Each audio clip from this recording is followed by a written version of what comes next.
Hi everyone, welcome back to my channel. So today I'm going to do an orchid I've done before, but a different colour this time.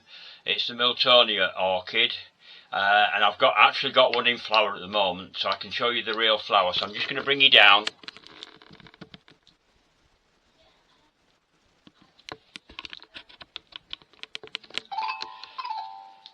So this is the Miltonia orchid that I've got in flower. It's starting to fade a little bit, this, but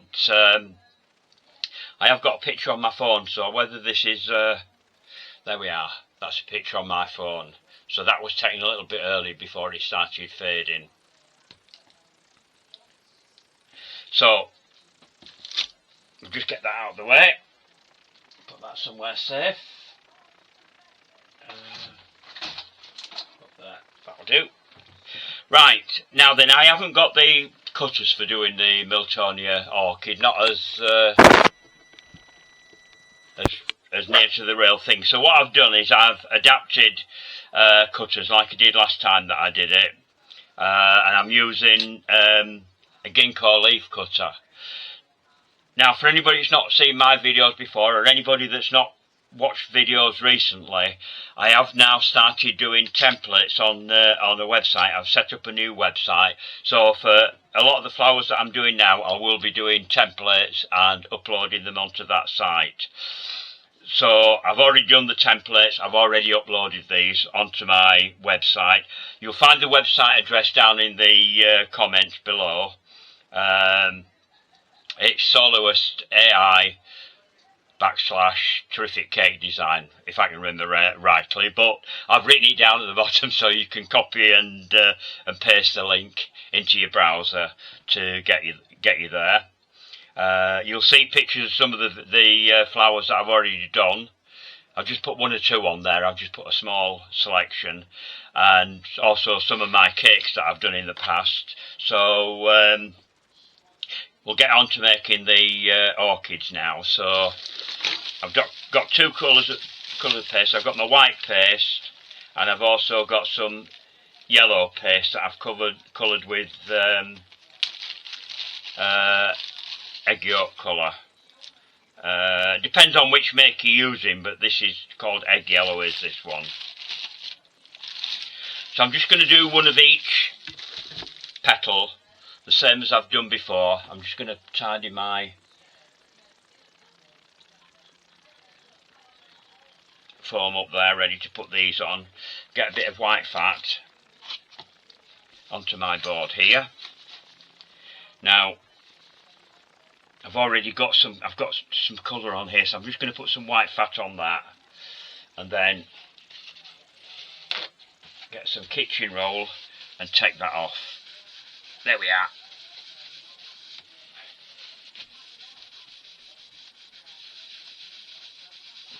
Before I do my white, because we don't want that on there. Trouble with colour, when you're dusting your petals, it does get everywhere. So I'm just going to roll the length of this out. In the last video that I did for the Alstroemeria, I showed you how to make a template in that. So if you want to see how to make a template from a real flower, if you go to that video and have a look on there. That's a little bit thick in the middle. There we are. Then I'm going to use my trusty ridge rolling pin. If you haven't got one of these, use your grooved side of your board if you've got a grooved one. And I'm going to cut out one of each of these petals. That's the narrow one. So you want 3 of the narrow ones, and then you want 2 of the wide ones. On the templates page on my website, I have put on the number of petals that you need as well. I'm not sure whether I've done it on everything, but I'll go back and have a look at that to see if I have done. We can always refer back to the video if I haven't done that. Right, so because these are quite small, I'm not using a particularly heavy wire. I'm going to use a 28 gauge wire for these petals. So you cut that into 4. So you'll get 4 petals out of one wire. Where are my scissors? And I must have taken them downstairs. Oh, there they are. Here we are. Right under my nose as usual. I hope everybody's enjoying this hot weather in the UK, but it's going to be a hot one today. What we're on 13th of August when I'm recording this, so this is why I'm doing it now, because I get sun on the front of my house in the morning and my workroom is at the front of the house, so I wanted to get it done before the sun gets round here. Then I'm quite in the back garden where there's a bit of shade. That's after I've taken my dog out for his walk. Right, as per usual, like you do with any wide petals and leaves and things like that, between your first finger and your thumb, and then twist your wire in, and then get it up your petal as far as you can get it. I've gone up to about there with that. Okay, and then the same one with the narrow one.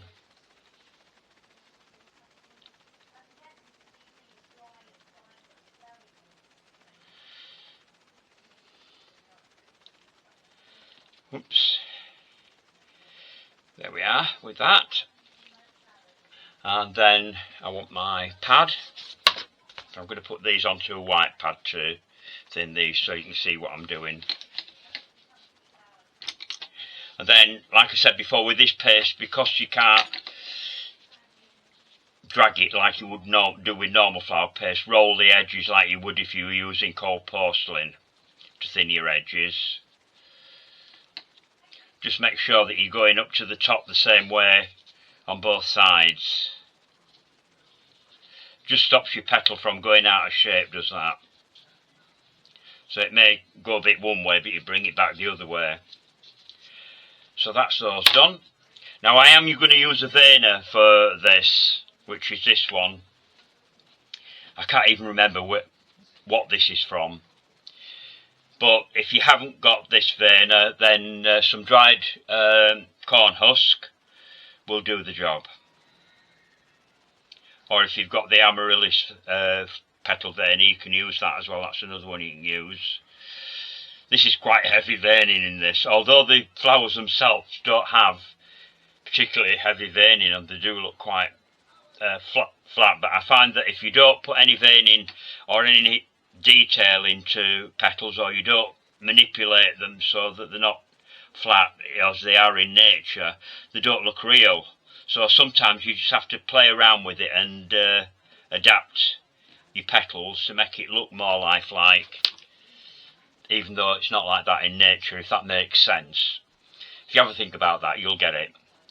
Right, so what I'm going to do is I'm going to thin that up there like that. And then I'm going to put that onto my foam, so that's in the middle, and then the top part can drop back a bit. And do the same thing with that. And then that can go onto the foam again in the middle, and let that drop back a bit.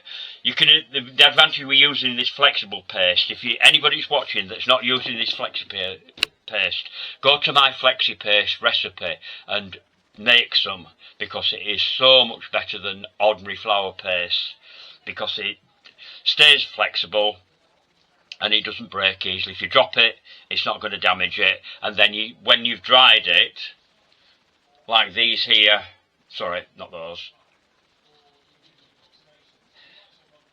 these here that I've already made, these I made yesterday and they're dried, and you can still move it around and you can alter it, you can bend it, you can do what you want with it. So you can wait until it's dried before you manipulate it to the shape you want it to be. So much better. So much better. I know I'm repeating myself, but it is.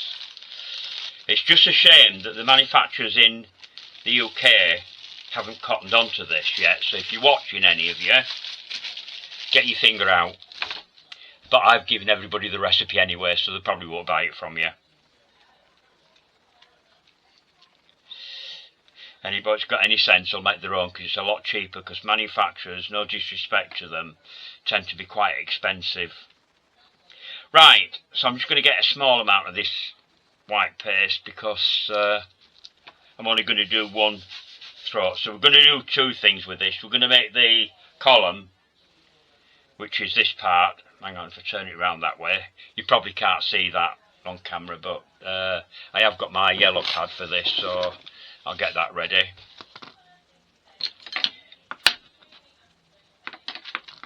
Just move those out of the way. I like to have everything close to me, so it does get a bit crowded round here. The tools that I use a lot are always, or should be, in front of me. Not always, as if you notice if you watch any of my other videos, I keep losing things. As my mate says, it's your age. Well, it's my excuse and I'm sticking to it. Right, so I'm going to try and do one ridge there so that I don't have to play about with it. Get the ridge up there, like that. That got a bit of a ridge on the edge, so I'm just going to roll that out again to get rid of that one. And then I can get my cutter here, line it up with the centre so your ridge is going straight through the middle of it, and then give it a good press all over. If you're using a template, then if you go back to my last video, the Alstrom area, I show you how on there how I used the template to cut my petals out on that one, so you can go back to that. I haven't cut a template out for this one because it speeds things up a little bit for me, so you're not sitting watching for hours. I will usually use a 26 gauge wire, but I've got some 28 gauge wires that are cut, but I'm not using this anyway. So into the bottom of your petal there, and then feel it up your petal. And so I'm going up to just there, just before the split in the middle. And then I'll put that onto the yellow pad so you can see what I'm doing. And then roll out your bottom part there. And then round your top. Doing the same thing as I did before. Going in the same direction. Just open that up a little bit there, and then roll up and roll up onto there. Then if you go back to the foam, now this one goes in the middle in a indentation there, and then bring it over the sides here, so it's going to go over there, so it's not flat. Oops.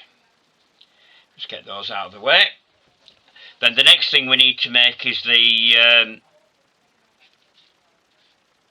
column. So I need a small ball of paste, and for that, now I have uploaded this onto my website because unfortunately Cellcrafts that I used to get these from are no longer in existence now. I don't know whether they've retired or whatever. So what I've done is I've photographed this size guide and I've uploaded that onto my website. So everything that you download, if you copy and print it, it will come up the actual size. And then what I would do then is to put that onto some thick card or something like that. Now whether you want to cut the holes out or not, I don't know, I'll leave that up to you. But I need a size 4 ball of paste, which is this one here on the end. So I've just dropped that into there. That just nicely sits into that. I don't want it to go through, I just want it to sit in it. Then if we roll that into a cone, and the other piece of white wire that I've got left, I use the 24 gauge wire for the columns because everything's going to be taped onto it, but it will make it thicker when you tape all your wires together. I'm just going to put that up into the cone and then thin it down at the base like that. Just get that off of there, then you can see what I'm doing. If I keep it over the yellow pad, you can see what I'm doing. So if I just lay that down on my pad, and then you want your small ball tool. If you've got these ball tools, try and buy them in a set like this with all the sizes, and then you've got all the ball tools that you will ever need. And I'm going to use the smallest end to go into the top of the there. I'm just going to put my finger at the top just to squash that against, and the sides, and then very carefully, and this is difficult for me because I've got big fingers, pinch out the side to make like a wing. And then I'm just going to go back into there just to hollow that out again. Oops, wrong side. Now I've pulled them in like that, but on the actual flower, I've just checked it again this morning, they're actually more open now. Whether that's because the flower's getting older or not, I don't know. But I'm keeping them in. It's very similar to most of the other orchids. If you can't get your fingers in, then if you get your ball tool at the side and then just squash it against the side like that, just to squash it out. That's another way of doing it. Any ladies watching will probably be alright because you've got smaller fingers than we have. So, we can set that to one side to dry as well. So that's all your components made for that flower. Right, now onto the colouring. So I've got one of each of the petals here. So you want three of the narrow ones and 2 of the wide ones. And I'm dusting these with the colour, I think I must have got it off somebody, this one. I don't know where I got this from because I don't remember buying it. It's actually a rainbow dust colour and it's called Lemon Tart. But if you use a daffodil, that's another colour you can use. Or melon is another colour that you can use that's similar sort of yellow to this. So what we need to do is to dust these all over. The colour that I've used for colouring the paste itself, and I did put a bit too much in, it was darker than I wanted it to be, was egg yellow from Sugar Flare. And then turn them over and do the backs as well. Oops. Just trying to avoid getting that red mixed in with it I've got there, because I don't want that mixed in with it.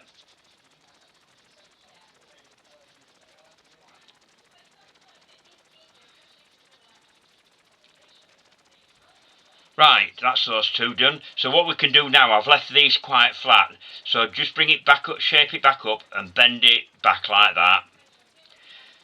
This is something you can't do with normal flower paste, so oh, excuse me. If you're using ordinary flower paste, then you'll have to do that before you put it to dry, and do the same with that. So I can put these with my, well no I can't. And what I'm going to do now with that is, with a very narrow brush, I'm going to use some of this colour here, which is Rich Burgundy. And very carefully, no I didn't use Rich Burgundy, I used this one. This one I think is Blackcurrant. And then very gently, I'm just going to do a little bit of shading from the base up, like that. Just at the base there, just on the wide petals, like that. Not on the narrow petals, I haven't got any other colour on them at all. So we can get rid of that now. And we'll come on to the 2 colours that I've used for the throat.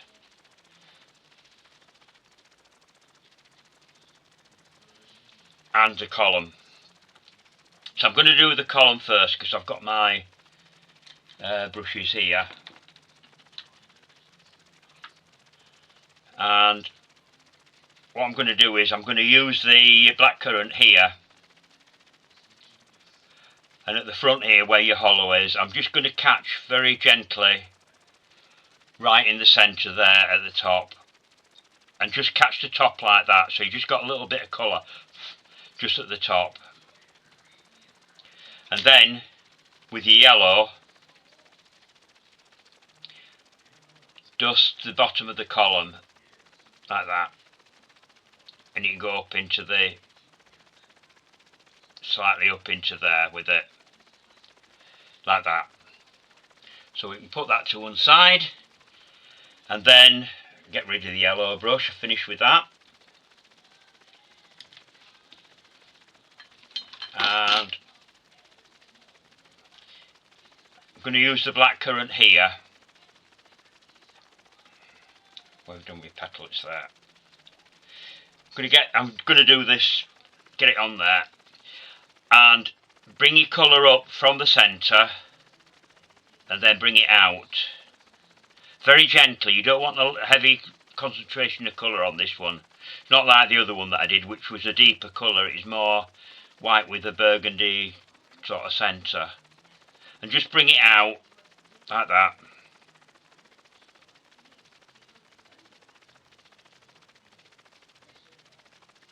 And I'm not putting any more colour on my brush, I'm just leaving it at that. And then I'm going to get the narrow brush and I'm going to go into the rich burgundy, and then just at the very base here I'm just going to put that in and pull that out.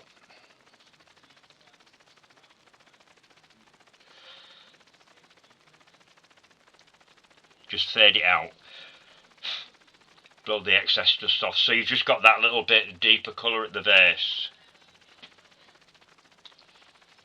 And that's all there is to your colouring. We don't do any leaves for these because these orchids grow on a pseudobulb. If you know anything about orchids, I've got my colour on my rolling pin. I'm just going to use some roll to get that off. And I'm going to need some white fat on that to get rid of that off of there. Get some white fat on my tissue. Rub that all over. If this happens, any colour like this is an easy way of getting it off, and then turn it over onto a clean bit and clean that off. There we are, clean again. We'll get rid of that. Just get rid of this paste that I've got out and tidy up. As I was saying, these orchids grow on a pseudobulb. You get leaves that grow up from the pseudobulb, and then you get your stem that comes up. If I bring the flower orchid back over again, I can show you. This is the pseudobulb at the bottom here, there, that your leaves come from. They grow out of the top of the pseudobulb, and then your flower comes up between your leaves there. So any orchids that you do to put on a cake or anything like that, we're not going to do the leaves because they wouldn't fit into an arrangement that you're doing. You just put the orchids in between whatever and use a different kind of foliage, from anything from rose leaves, ivy leaves, any kind of leaves you want that you do. You can use anything to fill in. Florists use whatever there is in season at the time. Right, so I'll pull all these over here. I'm just going to put one together, and then what I'll do is I'll switch off and I'll come back when I've put the rest of them together. So, if I bring the flower back over again and show you how it goes together, you want your throat to go in first. So what I'm going to do is get that, bend that right down like that, so it's at a right angle and it's straight, and that wants to go in opposite your column there. I'll just find some tape to start that off, so I'll just put that down again just for a minute. Start the tape off on my column.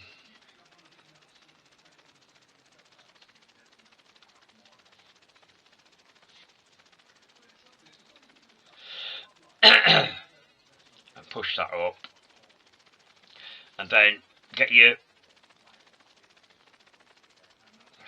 that petal into there like that. Now it might swing round when I'm doing this, but we can adjust that once we've got it all taped together. Starting it off is always the worst part because things tend to move around. You see, it's gone round to the other side now. Make sure you keep your tape nice and taut and roll with your first finger and your thumb on the other hand.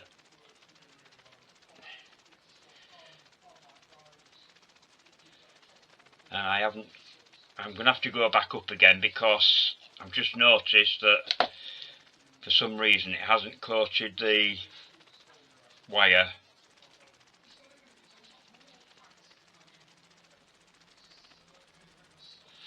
Just go back up with that. just to make sure that that's nice and firmly in. There we are. And come back down again.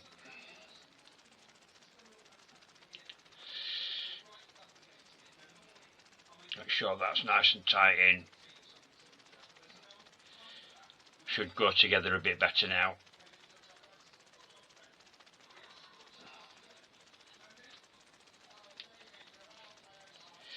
Right, so what I'm going to do is make sure that the wires are pulled down and they're all nice and tight into the tape there. And then tape down a bit further. And I can bring that petal round here now. So that's in there. Right, that's the first part. Right, the next part is to put your narrow petals in. So you want one to go to that side there. Hang on. Start your tape off first. I'm getting ahead of myself here. I haven't taped right down to the bottom. I've just taped down far enough so you've got something for your wires to grip onto now once you've taped down so far. Make sure you find the sticky side, which is, hang on, squeeze it between your fingers, that side, I think. Start your tape off again underneath your column.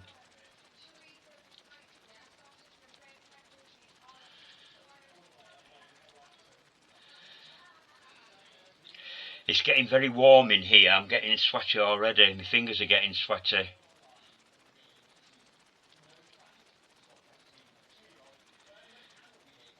I feel sorry for you people that work in that are in hot climates to start off with.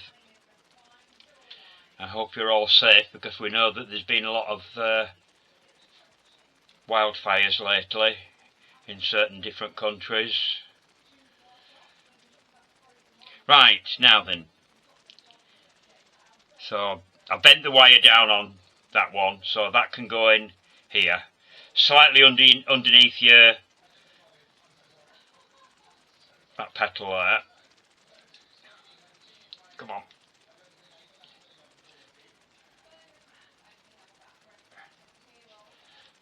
Bring that round. Then if we put another one in at this side.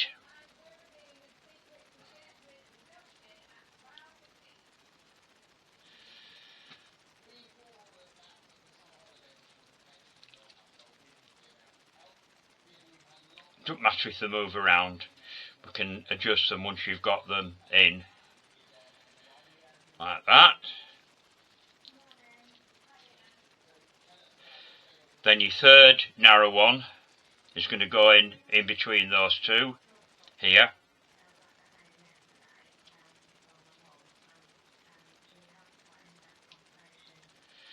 And then I'm just going to tape down a little bit. And I can pull those wires down now, make sure those are nice and tight in. There we are. Then tape down a little bit further. Take the tape off. And start again underneath your other petals. Now your two wide ones are going to go on top and in between those narrow ones there, like that.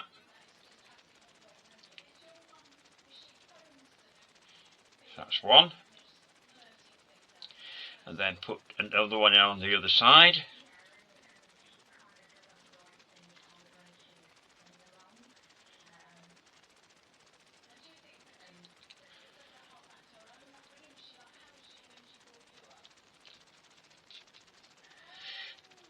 The reason I've done this one is because this particular colour combination in this Miltonia orchid is quite rare, so I'm told, by an orchid expert, so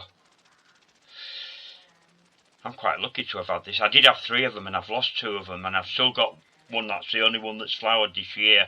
I didn't realise that I'd still had all 3. So I'm going to have to wait until that gets more pseudobulbs going on it, then I can split it again and have more than one plant. But if you get hold of one of these, it's nice. I mean, there's quite a few, there's some lovely colours in Miltonia orchids. As you can see, the one that's on my website is the one that I did in normal flower paste. So I just tape down with that, down to the bottom. And then you can adjust your petals then, as and where you want them to be.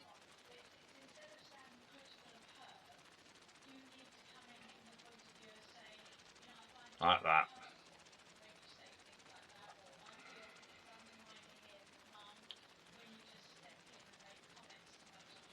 There we are. So that's that one. So I'm going to put these other ones together, and then I'll come back and put them all together in a spray. Right everybody, I'm back. I've got all my 3 orchids done. Just move those out of the way. I've got my orchids here. And if we start putting those together into a spray, so start off underneath one of them, get the tape going and come down. I'm using Nile green tape for this because as you can see by the actual plants, they are quite light green. And then I'm going to put another one in slightly lower down, and I'm doing it with the throat outwards like that.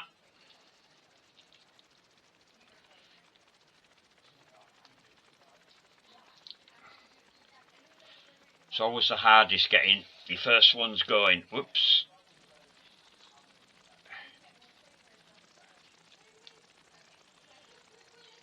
And tape down in between.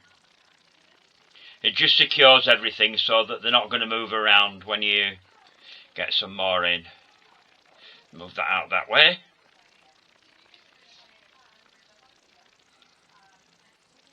Which is my sticky side now. That side. Start that off again underneath where I've just put that one in. And then again I'm going to bend that one out so that the throat is out like that. They do sort of grow in bunches like this to these orchids. When you get more on, I've only been lucky enough to get one flower on that, which I'm quite thankful for, but generally when they're in the full maturity you do get sprigs of flowers together like this.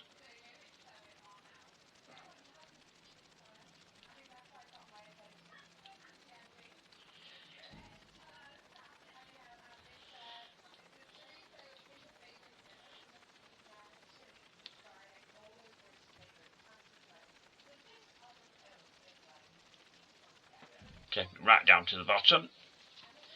So there we are. It's my sprig of Miltonia orchids.